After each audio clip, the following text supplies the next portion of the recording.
आज इस मंच से मैं उस हर कार्यकर्ता, उस हर नेता का चरण वंदन करती हूं जिन्होंने अपने परिश्रम, अपने खून पसीने से हमारे संगठन को सींचा, ताकि अनिल बलूनी एक प्रत्याशी बनके कार्यकर्ताओं का मान बढ़ाने के लिए जनता के मध्य में जा सके। बलूनी जी ने अपने उद्बोधन में कहा कि इससे पहले कि नरेंद्र मोदी जी प्रधानमंत्री होते, मुख्यमंत्री होते, भारतीय जनता पार्टी के कार्यकर्ता या पदाधिकारी होते, संघ के स्वयंसेवक की दृष्टि से उन्होंने इस पूरे क्षेत्र में सेवा दी समाज की। हमारे प्रदेश अध्यक्ष महेंद्र जी के सानिध्य में आज का ये ऐतिहासिक कार्यक्रम हो रहा है और संगठन के मुखिया के नाते आज उनका गौरव है कि आप डंके की चोट पर कह सकते हैं, जहां गांव-गांव, पात-पात हमारा कार्यकर्ता गया, मेहनत की, आज उत्तराखंड की एक-एक लोकसभा की सीट 400 पार की श्रृंखला में उत्तराखंड के कार्यकर्ताओं की ओर से अर्पित की जाएगी।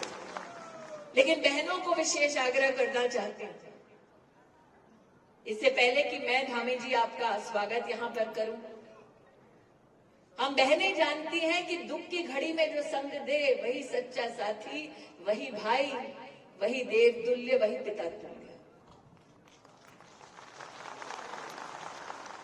सुख में तो कई मिल जाते हैं, विपदा की घड़ी आई जब कोविड की त्रासदी छाई पूरे विश्व पर। पूरे विश्व ने तब कहा था कि हिंदुस्तान में 6 लाख से ज्यादा गांव है, गांव का गरीब कैसे जीवित रहेगा। पूरे विश्व ने ये कहा था कि हिंदुस्तान में 140 करोड़ की जनता है, उन्हें कहां से दवा मिलेगी, कहां से वैक्सीन मिलेगी, और पूरे विश्व में ये आशंका थी कि हिंदुस्तान इस त्रासदी से उबर नहीं पाएगा। तब नरेंद्र मोदी ने संकल्प लिया कि हिंदुस्तान में एक भी गरीब रात को भूखे पेट नहीं सोएगा। तब से लेकर अब तक और अब से लेकर आगे 5 साल तक ये मोदी की गारंटी है कि गरीब को हर महीने मुफ्त का राशन मिले। सिर्फ राशन नहीं पहुंचाया, विपक्ष ने कई बार उपहास उड़ाते हुए कहा कि वैक्सीन विदेश से लाओ, हिंदुस्तान में ना बनाओ। तब नरेंद्र मोदी ने डंके की चोट पर कहा कि मुझे हिंदुस्तान और हिंदुस्तानियों की काबिलियत पर इतना कॉन्फिडेंस है कि हम वैक्सीन न सिर्फ यहाँ बनाएंगे, न सिर्फ हर हिंदुस्तानी तक पहुंचाएंगे, बल्कि साथ ही विश्व भर में भारत की मेड इन इंडिया वैक्सीन लेकर जाएंगे।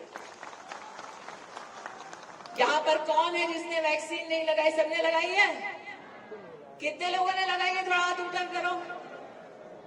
अरे वाह, सबने लगाई है।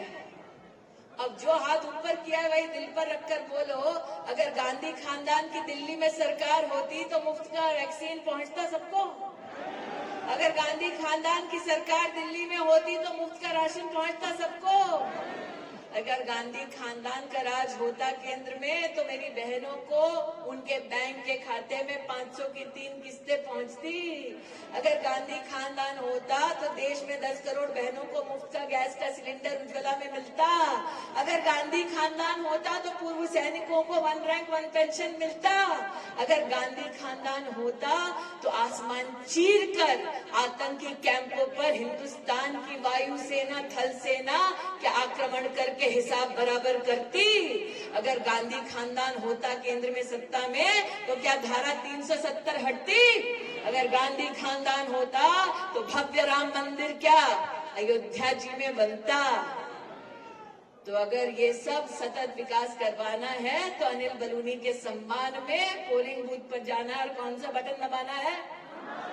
कौन सा? कौन सा? कौन सा? धामी जी को सुनाई नहीं रहा, ढंग से बोलो। कौन सा बटन? कौन सा बटन? और प्रत्याशी का नाम?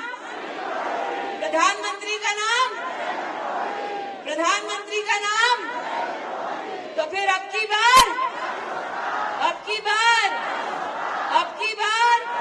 तुम्हारा भारत माता की